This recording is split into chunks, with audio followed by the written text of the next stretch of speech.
किन्हीं लोग मसल इसलिए गेन नहीं कर पाते क्योंकि वो मेहनत कम कर रहे होते हैं, नहीं बल्कि इसकी जो रीजन है वो इसके तकरीबन ऑपोजिट ही है। और अगर तुम भी अर्से पहले यही मानते थे तो ये वीडियो तुम्हारे लिए और भी ज्यादा इंपॉर्टेंट हो जाती है, क्योंकि इस वीडियो के अंदर मैं तुम्हें वो एग्जैक्ट मिस्टेक्स बताऊंगा जो कि मैं कर रहा था, जिसकी वजह से पूरे एक साल के अंदर मैं सिर्फ 5-6 kg वजन गेन कर पाया, वो भी सिर्फ वेट मसल मैस की बात नहीं कर रहा। जब मैंने छोटी छोटी मिस्टेक्स को फिक्स किया तो अगले साल मैंने सिर्फ 6 महीने के अंदर 15 kg वेट इंक्रीज कर लिया, इसके अंदर ज्यादातर मसल वेट था। और ये वीडियो बनी भी साइंस के मशहूर कॉन्सेप्ट 80-20 रूल के मुताबिक है, यानी कि मैं तुम्हें वो छोटी छोटी ऐसी मिस्टेक बताऊंगा जिन्हें फिक्स करने से तुम्हारे 80% रिजल्ट बेहतर हो जाएंगे। लेकिन एक चीज मैं तुमसे भी कह रहा हूँ कि इस वीडियो को एंड तक गौर से जरूर देखना, और मैं तुमसे सिर्फ यही चाहता हूँ कि इस वीडियो को देखने के बाद तुम्हारे और कोई कंफ्यूजन ऐसी नहीं रह जाएंगी जो कि तुम्हें कहीं और से जाकर समझनी पड़े। तो सारे कॉन्सेप्ट को अच्छी तरह समझने के लिए सबसे पहले इस वीडियो का कॉन्टेक्स्ट जरूर समझ लो। अगर तुम बेशक एक स्टूडेंट हो या फिर तुम जॉब करती हो, अगर तुम बेशक जिम में वर्कआउट करते हो या फिर घर पर, इससे कोई फर्क नहीं पड़ता। और अगर तुम अपने आप को समझते हो कि तुम्हारी जेनेटिक्स बहुत ज्यादा बेकार है, तो एक चीज अभी से बता दूं कि इस वीडियो के अंदर तुम्हारी जेनेटिक्स के बारे में भी कोई बात नहीं होगी, और जो मैं तुम्हें टिप्स दूंगा वो ना तुम्हारी जेनेटिक्स से भी कोई लेना देना नहीं रखती। और अगर तुम अपने आप को स्किनी या हार्ड गेनर वगैरह कहते हो तो एक चीज अभी से तैयार हो जाओ, क्योंकि एंड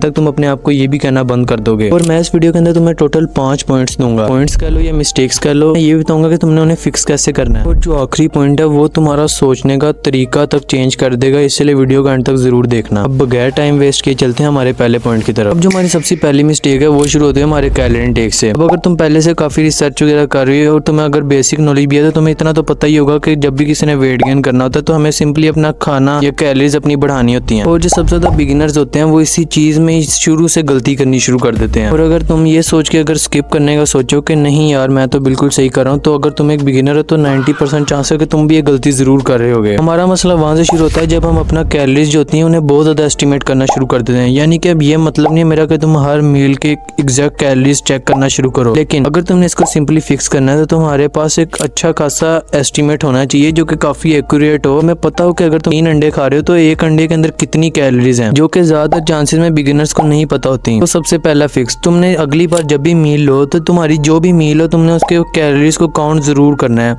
और 1-2 हफ्ते तक जब तुम कर लोगे उसके बाद तुम्हें खुद ही एक एस्टिमेट मिल जाएगा, यानी कि तुम्हें देख के पता चल जाया करेगा कि इसके अंदर कितनी कैलोरी है। लेकिन तुमने पहले हफ्ते 1-2 हफ्ते जरूर अपनी कैलोरीज को काउंट करना है हर मील की। और अगर तुम्हें यही नहीं पता कि तुम्हारी बल्क के लिए मसल मास गेन करने के लिए कैलोरीज क्या है, जिसको कैलोरी सरप्लस कहते हैं, तो फिर जो मैं तुम्हें अभी वीडियो के अंदर तरीका नजर आ रहा है इससे तुम अपना कैलोरी का सरप्लस भी काउंट कर सकते हो और तुमने इससे ज्यादा खाने की कोशिश करनी होती है। और एक चीज अभी से याद रखो, अगर तुमने अपने कैलोरी इनटेक के मसले को हल नहीं किया तो बाकी और तुम कभी भी कुछ भी कर लो, इसके फिक्स किए बगैर तुम आगे नहीं बढ़ पाओगे। यही हमारी वेट गेन की बेसिक्स होती हैं, और अगर तुम्हें इन्हें ही स्किप करना पड़ा तो फिर तुम्हारा वेट गेन कभी भी पॉसिबल नहीं हो पाएगा। ये चीज अभी से दिमाग में रख लो। और जब अब तुमने अपना कैलोरी इनटेक सही कर लिया तो हम चलते हैं हमारे सेकंड पॉइंट के ऊपर। हमारी जो सेकंड मिस्टेक है वो हमारे वर्कआउट के अंदर। जब भी कोई बंदा पहले दफा वर्कआउट करना शुरू करता है बिगिनर के हैसियत से, तो बंदा यही गलती करता है, उसके दिमाग में माइंडसेट होता है कि जितना मुश्किल वर्कआउट होगा उतने ज्यादा गेन्स होंगे, जो कि अपने सिरे से ही बिल्कुल गलत है। और जो लोग जिम जाते हैं वहां पे यही होता है कि जब भी तुम्हें कोई वर्कआउट करते देखता है तो हर बंदा दूसरा आके तुम्हें कोई एडवाइस देके चला जाता है। इससे ना तुम्हारे वर्कआउट कोई स्ट्रक्चर रहता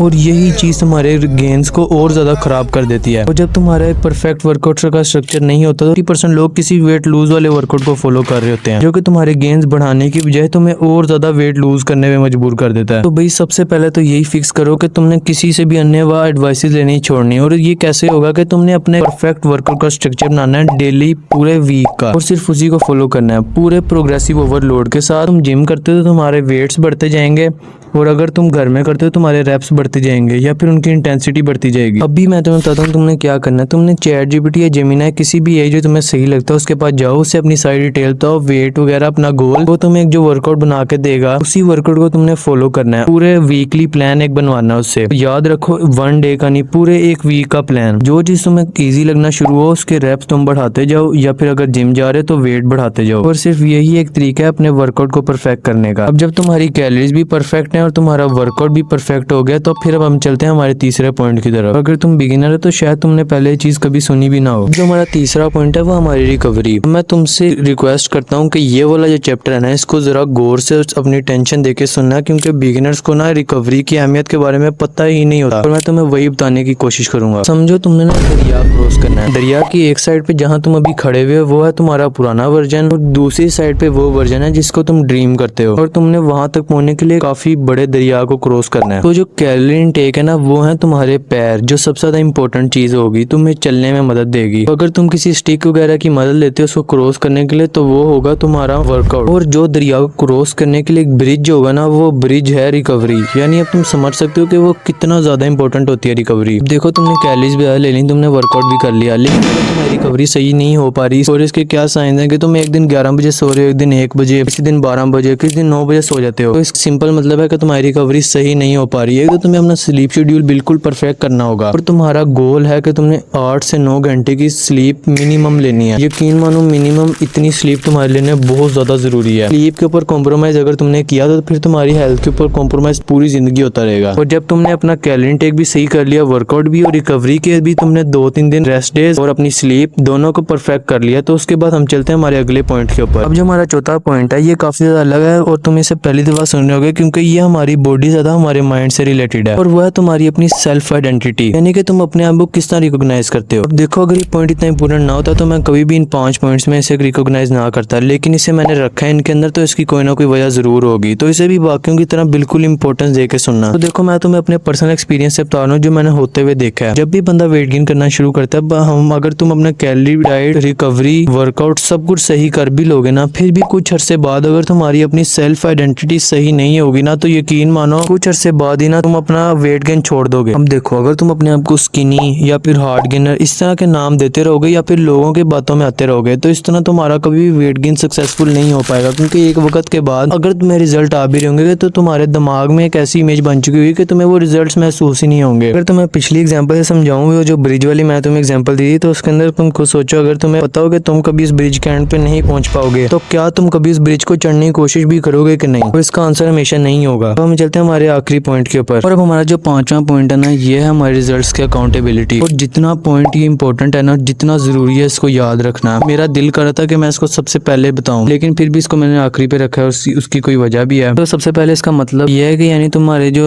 रिजल्ट्स हैं तुम उन्हें अकाउंटेबल इस तरह रखो पूरे नंबर्स के साथ। अपनी एक वीकली पिक लेके मिरर पिक अपनी फिजिक वगैरह की, ताकि तुम अपने रिजल्ट्स देख सको। और 1 महीने बाद या फिर 1 हफ्ते बाद ही अपना वेट चेक करो। मैं प्रेफर करूंगा 1 महीने बाद, पूरे हर महीने बाद अपना वेट चेक करो तुम्हारे रिजल्ट्स कितने अच्छे आए हैं। जितना ये पॉइंट सिंपल है ना, उतना ही ज्यादा ये सर खपाने वाला है। क्योंकि मसला पता है क्या होता है, जब भी कोई बंदा स्टार्ट करता है ना, 1 हफ्ते या फिर 1 महीने बाद जाके ना तुम्हारा ना एक फेज शुरू हो जाता है, जिसके अंदर तुम्हें ना एक तरीके का रिग्रेट हो जाता है। तुम सोचते हो कि क्या तुम्हारे को रिजल्ट्स आ भी रहे हैं, और उस टाइम अगर तुम्हारे पास अच्छे रिजल्ट्स ना हो, मेरा मतलब है रिजल्ट्स नंबर्स में, अगर तुमने अपने नंबर्स में ना नोट किए हो ना पहले, तो बेशक तुम्हारे रिजल्ट्स आए भी हो, फिर भी तुम्हें ना वो इग्नोर हो जाते हैं। तो वीडियो की टोटल समरी यही है कि तुमने सबसे पहले अपना कैलोरी इनटेक सही रखना है, उसके बाद तुमने अपना वर्कआउट सही करना है जिस तरह मैंने तुम्हें सारे इंस्ट्रक्शंस दिए हैं, उसके बाद तुमने अपनी रिकवरी को टॉप नॉच रखना है, फिर तुमने अपनी सेल्फ इमेज को बरकरार सही से रखना है, और तुमने अपने रिजल्ट्स को पक्के नंबर्स के अंदर मेजर करते जाना है हर कुछ अरसे बाद। और यही वो 5 पॉइंट्स हैं, एग्जैक्ट पॉइंट्स हैं, जिन्हें मैंने अपनी लाइफ में स्ट्रिक्टली फॉलो करना जब शुरू किया था वेट बढ़ाने के लिए, तो मेरे 7 महीने के अंदर 15 kg वेट गेन हो गया था। और अगर तुम्हें मेरा कंटेंट पसंद आया हो और तुम्हें इस वीडियो से कुछ सीखने मिला, तो फिर इसको लाइक और सब्सक्राइब भी जरूर करना, और मेरी वीडियो